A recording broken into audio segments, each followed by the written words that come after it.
오늘의 사주를 살펴보겠습니다. 남자 사주이고요. 이 사주는 밸런스를 굉장히 중요시 여깁니다.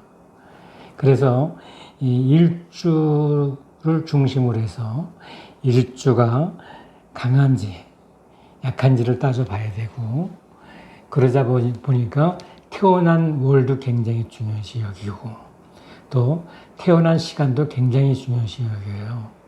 하나, 둘, 셋, 세 번째 있는 그 개수가 바로 일주라고 이름이 붙여지고 또 자기 자신을 뜻합니다. 그런데 이 사주는 태어난 월이 자월이에요. 한겨울이죠. 겨울에는 이제 물이 제일 강할 때입니다. 그러니까 뿌리가 아주 튼튼하죠. 그리고 시에도 또 임수가 또 나와 있고, 또 일지에도 해수가 나와 있고, 그러니까 이게 이렇게 4개나 돼요. 사주 8글자 중에서 자그마치 수 기운이 4개나 됩니다. 그러니까 튼튼하죠. 이런 경우를 신앙하다고 얘기를 합니다. 신은 일주를 얘기하는 거죠. 일주가 왕하기 때문에, 일주가 강하기 때문에 신앙이라고 이름이 붙여졌어요. 근데 거기에다가 한 수를 더 떠가지고 년지에 또 유금이 금생수합니다 하고 도와줘요. 그럼 더 강해지겠죠. 그러니까 불균형을 초래하는 것이 인수 금기운이에요. 금생수 하지 말았어야 돼요. 그러니까 물이 더 늘어나잖아요. 그러니까 유금을 갖다가 인수가 귀신이라고 그럽니다. 요 금생수하고 도와주는 것이, 일주를 도와주는 것이 인수거든요. 인수가 있음으로 해서 더 강해져 버렸어요. 더 불균형해졌어요. 그래서 요거를 귀신으로 따집니다. 그러면 강하면은 그 해결하는 방법이 2가지 방법이 있거든요. 하나는 요게 이제 흐르는 물이라면은 그 물을 막아주는 제방 역할을 하는 것이 있어요. 요게 관성입니다. 요게 양이고 요게 음이잖아요. 그러니까 정관이죠. 요게 제방 역할을 하기 때문에 튼튼해야 되는데, 시에 불이 들어있는 메마른 토가 딱 나와 있어요. 그러니까 뿌리는 멀리 떨어져 있지만 뿌리가 되겠죠. 무토가. 그래서 무토가 튼튼하긴 합니다만 힘이 금수보다도 훨씬 부족해요. 그래서 화생토하고 무토를 도와주는 화기운이 있어야 되는데 화기운은 없어요. 이게 수국하는 관계잖아요, 불호는. 그래서 재성인데 재성이 없어요. 꼭 필요한 재성이 없기 때문에. 근데 어찌됐건 간에 이 큰 물을 막아주는 것이 무토이기 때문에 무토를 용신으로 정합니다. 그럼 화토운이 길하게 되는 그런 사주겠죠. 화토운이 좋게 작용하는 그런 사주가 되잖아요. 그리고 또 한 가지 방법은, 이 강함을 줄여주는 방법이 또 하나 있거든요. 그거는 수생목하고 그 강함을 줄여주는 오행이에요. 목이 있어야 되는데 목 기운도 역시 없어요. 그러니까 식신상간도 없는 거죠. 식신상간이 있어야 머리가 잘 돌아가고 아주 자기 하고자 하는 말도 아주 거침없이 해야 되는데, 이렇게 되면 고집만 세요. 일주가 튼튼하게만 했지 식상이 없으면 자기 마음대로 합니다.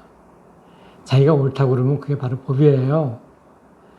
그러니까 요 유금이 귀신이 됐고 수기운도 역시 불균형하게 된 거니까 이것도 귀신이 된 거예요. 그래서 화토운이 와야 되거든요. 그래서 초년에 화토운이 왔어요. 그래서 이때는 이제 편안했는데 그 다음에 이제 문제죠. 여기 서방운이 이렇게 오잖아요. 금 기운이 오잖아요. 다시 금생사겠죠. 물이 더 늘어나겠죠. 더 불균형이 되겠죠. 그러면 이때 망조가 뜨는 거예요. 그러면 이때 금생수가 해서 물이 확 늘어났어요. 그러면 무토는 어떻게 했어요? 관성은 토생금 하느라고 더 약해져요. 그러니까 하강하는 운이죠. 운이 기운 운이죠. 좋은 일이 생기질 잘 않아요. 근데 이 사주에 재성에 해당하는 화 기운이 없잖아요. 여자 인연이 별로 없어요. 여자가 걸리더라도 지혜가 넘치는 여자가 안 생겨요. 별로 도움이 안 되는 여자를 만나게 되죠. 그래서 물류 대운 지나서 값진 대운이 오니까 여자가 생활고에 견디지 못하고 도망가 버렸어요. 그러면 고생이 더 심해지겠죠. 그래서 반드시 화토운을 만나야 되죠. 그런데 화토운을 만나지 못했기 때문에 경제적으로 어려움을 겪게 되죠. 또 관성이 또 이렇게 튼튼한 것 같지만 튼튼함이 부족하다 보니까 사회적 관계도 많이 약합니다. 그래서 직업 관계도 좋지 않아요. 그래서 토생금 하느라고 울류 값진 운에는 별로 경제적으로 어려움을 많이 겪었고 결과적으로 처가 도망가는 일을 만나게 됐죠. 그러니까 신앙하고 인수가 있으면, 신앙한데 인수가 있으면 바로 그 인수가 기신이 된다는 거. 그거를 잘 살펴볼 필요가 있고요. 그 다음에 일주가 신앙하면은 일주를 견제하는 토 관성이 튼튼해야 되는데 튼튼하지 못하기 때문에 일주 관성이 설기되는 구문에서 처와 자기 자신이 어려움을 겪었고 경제적으로 어려움을 겪었기 때문에 결국 처가 도망갔다는 것. 그것이 굉장히 중요합니다. 그래서 운이 바뀔 때마다 그 흐름을 잘 살펴봐야 상승하는지 하강하는지를 알 수가 있습니다. 그렇게 밸런스의 문제가 굉장히 중요하죠. 오늘은 밸런스의 문제와 신강하고 신약하느냐에 따라서 어떤 오행이 용신이 되고 기신이 되는지를 살펴보았습니다. 오늘은 여기까지 하겠습니다.